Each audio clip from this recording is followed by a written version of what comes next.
আসছেন আমাদের জাতীয় মসজিদ বাইতুল মোকাররমের সম্মানিত খতিব, বাংলাদেশের উপমহাদেশের শীর্ষস্থানীয় আলেমে দ্বীন মাওলানা মোহাম্মদ আব্দুল মালেক হাফিজাহুল্লাহ, যিনি আজকের এই বিশাল গণজামায়াতের সভাপতিত্ব করবেন। হযরতকে আমরা স্টেজে আসার জন্য অনুরোধ করবি। নারায়ে তাকবীর! সবাই ফিলিস্তিনের পতাকা একটু নাড়াই। নারায়ে তাকবীর! খতিব মহোদয়ের আগমন। ফিলিস্তিন ফিলিস্তিন ফিলিস্তিন ফিলিস্তিন।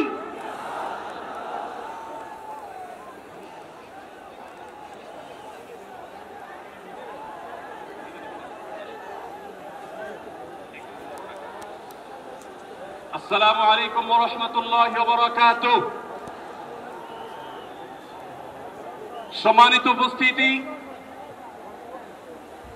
বাংলাদেশের সর্বস্তরে সকল দল মত, চিন্তা, দর্শন, সকল মত এবং পথে সকল মিছিলের মোহনা মিশে গেছে আজকের এই মহা গণজামায়াতে।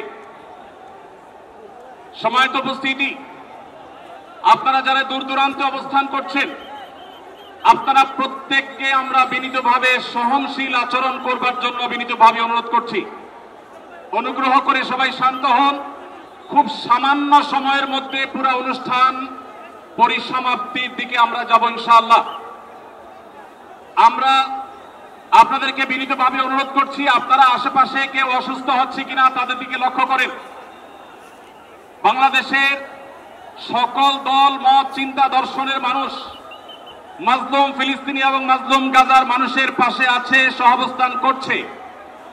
এক কাতারে দাঁড়িয়ে আজ বিশ্ববাসীকে আমরা দেখিয়ে দিতে চাই, আমাদের মধ্যে বিভিন্ন বিষয়ে চিন্তাগত মত পার্থক্য, ভিন্নতা থাকতে পারে, কিন্তু মাজলুম ফিলিস্তিনিদের স্বাধীনতা, তাদের অধিকার, গাজার মানুষদের বিরুদ্ধে জুলুম বন্ধের দাবিতে আমরা প্রত্যেকটা বাংলাদেশের মানুষ ধর্ম বর্ণ নির্বিশেষে আমরা প্রত্যেকে তাদের সাথে সংহতি প্রকাশ করছি।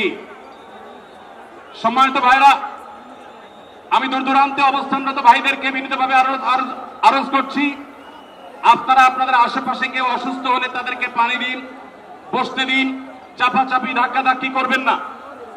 আপনাদেরকে বিনীতভাবে শান্ত হতে অনুরোধ করছি। আমরা এখনই মঞ্চে মেহমানদেরকে ডেকে এনে অনুষ্ঠানের সমাপ্তির দিকে যাব।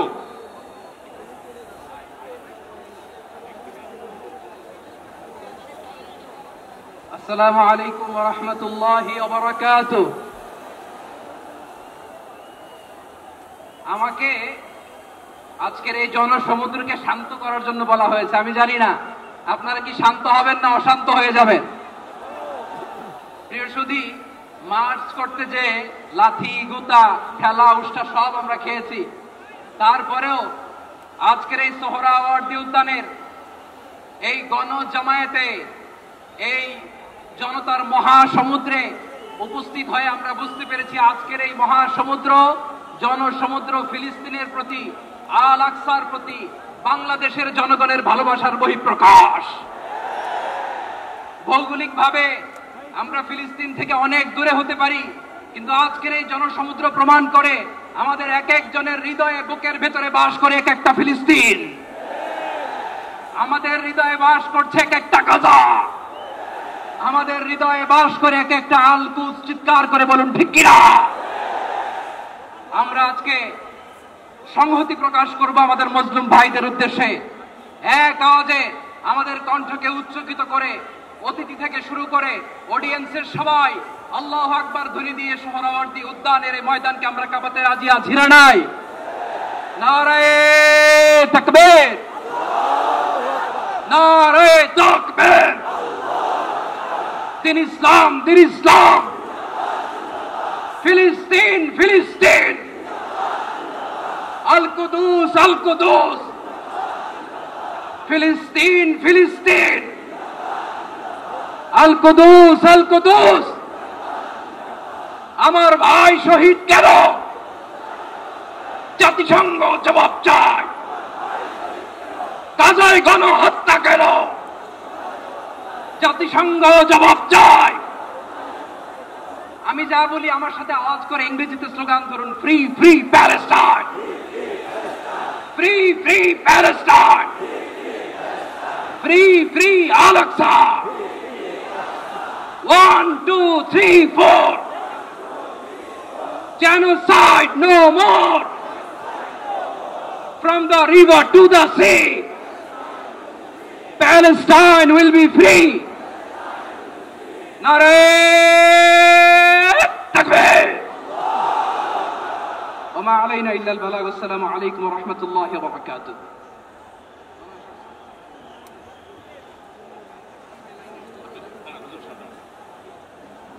সময়ত উপস্থিতি, আমরা শুধুমাত্র আপনাদেরকে শান্ত করবার জন্য কিছু স্লোগান দেওয়ার চেষ্টা করেছি। আমি এই মুহূর্তে মঞ্চে ডেকে নিচ্ছি বাংলাদেশ জাতীয়তাবাদী দলের স্থায়ী কমিটির সদস্য জনাব সালাউদ্দিন আহমদ। জনাব সালাউদ্দিন আহমদকে আমি মঞ্চে আসার জন্য বিনীতভাবে অনুরোধ করছি। এবারে আমি অনুরোধ করছি মঞ্চে আসার জন্য দৈনিক আমার দেশ সম্পাদক জনাব মাহমুদুর রহমানকে। এবার আমি অনুরোধ করছি মঞ্চে আসার জন্য বাংলাদেশ জামাত ইসলামীর সেক্রেটারি জেনারেল অধ্যাপক মিয়া গোলাম পরোয়ার। এবারে আমি মঞ্চে ডেকে নিচ্ছি ইসলামী আন্দোলন বাংলাদেশের নায়েবে আমির মুফতি ফয়জুল করিম হাফিজাহুল্লাহকে বিনীতভাবে মঞ্চে আসার জন্য হুজুরকে অনুরোধ করছি। এবার আমি মঞ্চে আসার জন্য অনুরোধ করছি বাংলাদেশ খেলাফত মজলিসের মাননীয় আমির জনাব মাওলানা মামুনুল হক হাফিজাহুল্লাহকে মঞ্চে আসার জন্য বিনীতভাবে